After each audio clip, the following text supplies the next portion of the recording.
My girlfriend of 5 years feels like a stranger, and I don't know if I'm supposed to fight for us or finally let go. We've been together for 5 years. Somewhere along the line, love turned into routine. I found messages that made me question everything, and now I don't know if I'm holding onto a person or a memory. My girlfriend and I have been together for 5 years. We met in college, the classic cliché, same friend group, late night study sessions, and one drunken truth or dare game that changed everything. Back then, being with her felt easy. She was the kind of person who filled every silence with warmth. We'd talk about our future, joke about our imaginary dog, and stay up until sunrise because the thought of sleep felt like wasted time when we could be together.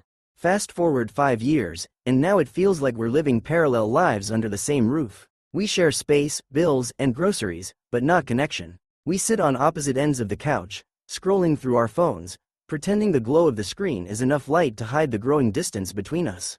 At first, I told myself this was normal. Relationships evolve, right? You lose the spark, but you gain comfort, stability, trust. I clung to that belief like it was a lifeline. But lately, it's been harder to convince myself that comfort isn't just quiet decay.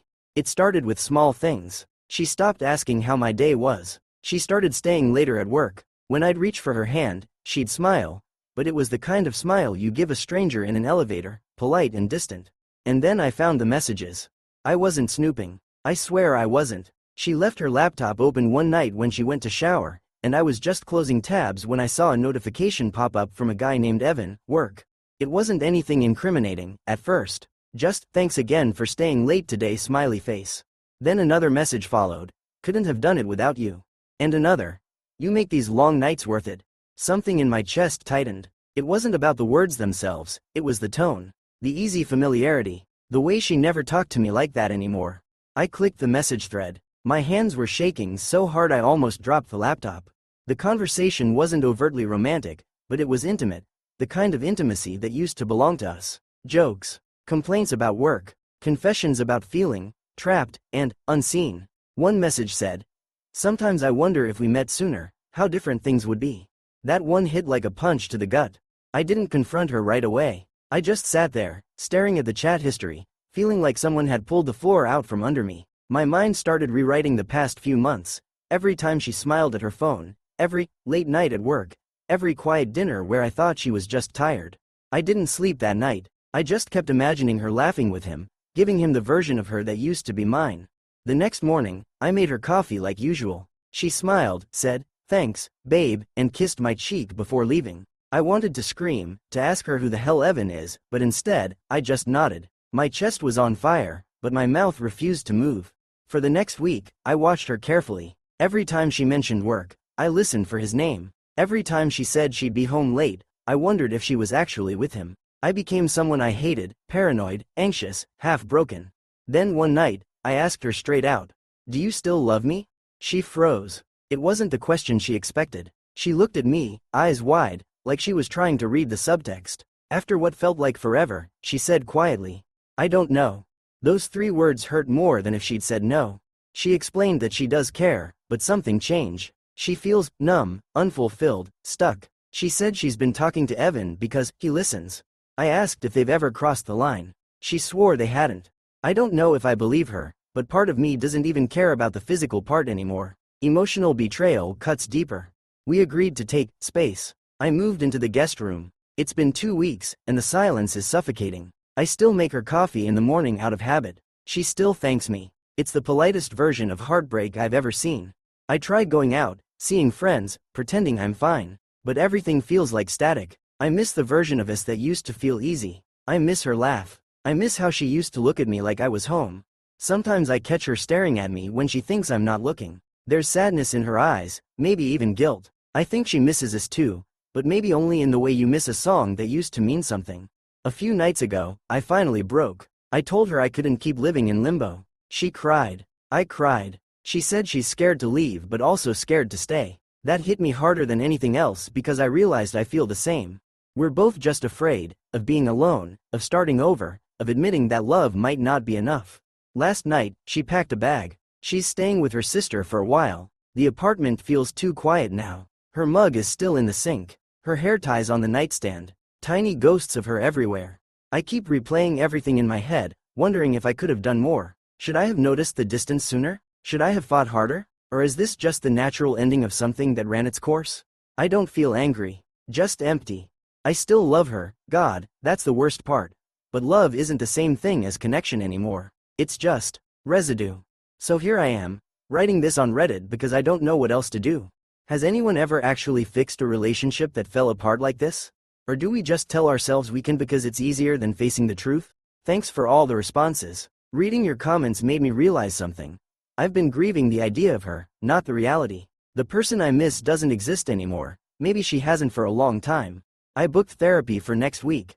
I don't know where this leads, but I know I can't keep waiting for someone who's already gone. And if anyone reading this feels that same quiet emptiness, please, talk to someone. Don't drown in silence like I did. It's been about 3 weeks since she left. The first few days, I kept expecting her to come back. I'd hear footsteps in the hallway or the sound of keys at the door and feel that stupid flicker of hope. Like maybe she forgot something. Maybe she just needed a break. Maybe this wasn't really happening. But she didn't come back. And every day since, it's been getting a little more real. The apartment feels bigger now, and not in a good way. Every object is a reminder. The dent in the couch cushion where she used to sit. The cardigan draped over the chair. The bottle of her favorite shampoo still in the shower because I can't bring myself to throw it away. I've been trying to stay busy. Going for runs, catching up with old friends, working late, basically anything to avoid being alone with my thoughts. But grief is sneaky. It catches you in the quiet moments. Like when I make dinner and realize I still cook for two. Or when I wake up at 3 a.m. and instinctively reach out to her side of the bed. Every little habit reminds me how much of my life was built around her. About a week after she left, I texted her. Just a simple, "Hope you're doing okay." She replied, "Thanks. You too." That was it. 2 lines that somehow said everything. Polite, detached, final. I wanted to ask if she missed me. I wanted to tell her that I still couldn't sleep, that I still listened to the playlist we made on that road trip to Oregon, that I still loved her even though I hated what we'd become. But I didn't. Because I think I already know the answer, and hearing it out loud would have crushed me. 2 weeks later, she texted again. "Can we talk?" We met at a cafe near her sister's place. It was strange seeing her, familiar and foreign at the same time. She looked tired. We both did. She told me she'd been thinking a lot. That being apart made her realize how unhappy she'd been. Not just with me, with herself, her job, her life. She said she felt like she'd lost her identity somewhere along the way, and she didn't know how to find it again while still being us. I wanted to be angry, but I couldn't. Because in a twisted way, I understood. I've been feeling lost too, but instead of facing it, I tried to fix it by clinging harder to her. Maybe that's where we both went wrong. When I asked about Evan, she hesitated. Then she said, "We've talked a few times. Nothing physical. But I'd be lying if I said I didn't have feelings for him." It was like hearing the last nail go in. Not dramatic, not loud, just final. I nodded, trying to look calm while my heart cracked quietly inside my chest. I told her I appreciated the honesty. She said she didn't want to hurt me. I almost laughed, because isn't that always how it goes? We sat there for another 10 minutes, sipping coffee that had long gone cold, pretending this was just another normal day. Then she said she thought it'd be best if we didn't talk for a while. For healing, she said. And I agreed, because I didn't know what else to do. After that, I started therapy. Best decision I've made in years. The first session, I just talked about her the whole time, how we met, how perfect things felt in the beginning, how slowly everything unraveled until I barely recognized the person sleeping next to me. The therapist didn't interrupt much. She just listened, nodded, and asked one question that's been stuck in my head ever since. When was the last time you felt truly seen by her, or by anyone? It took me almost a full minute to answer, because I realized I couldn't remember. Somewhere along the line, I stopped showing people the real me. I became this version of myself that was always fine, always composed, always trying to fix things without admitting they were broken. And maybe that's what she fell out of love with, not me, but the person I was pretending to be. The months since then have been a slow, strange kind of healing. I started journaling again. I go to the gym, but not in that cliché, revenge body, way. More like trying to feel human again. I got a haircut. I cleaned the apartment. And then I started noticing little signs of progress. Like how I stopped checking her social media every day. Or how the sound of her name no longer felt like a punch to the gut. One night, I found her old sweater while cleaning. For a second, I thought about throwing it away. But then I folded it neatly and put it in a box. Not out of bitterness, but because I'm done letting the past haunt every corner of my life. A few days ago, she texted again. "Hey, How are you? It's crazy how 4 words can set your mind spinning. I stared at the screen for what felt like an hour before replying. I'm okay. Hope you are too. She said she's seeing someone new, and yeah, it's Evan. It stung. Of course it did. But weirdly, I didn't feel angry. Just acceptance. Because at least now I know it's truly over.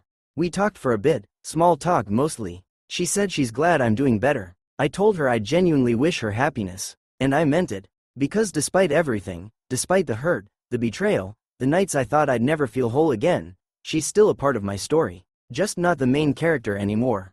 Last night, I deleted our old messages. All of them. 5 years of history, gone in a second. My thumb hovered over delete chat for a long time before I finally pressed it.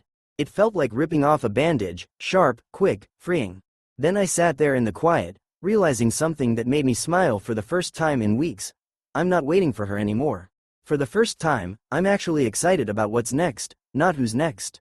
I don't know if anyone will even read this far. Maybe I'm just typing into the void, but if you've ever been in my shoes, if you've ever watched something beautiful crumble slowly in your hands, please believe me when I say, you will survive it.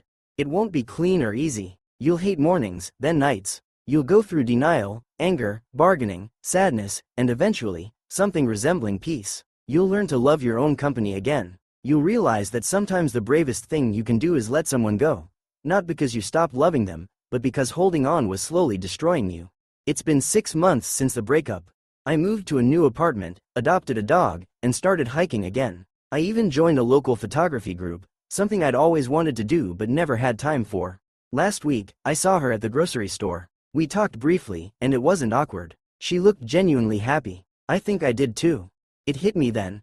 Closure doesn't come from one big conversation or some dramatic ending. It comes quietly, one small acceptance at a time. So yeah, this is me closing the book. Not with bitterness, not with regret, but with gratitude. Because even though it ended, it mattered.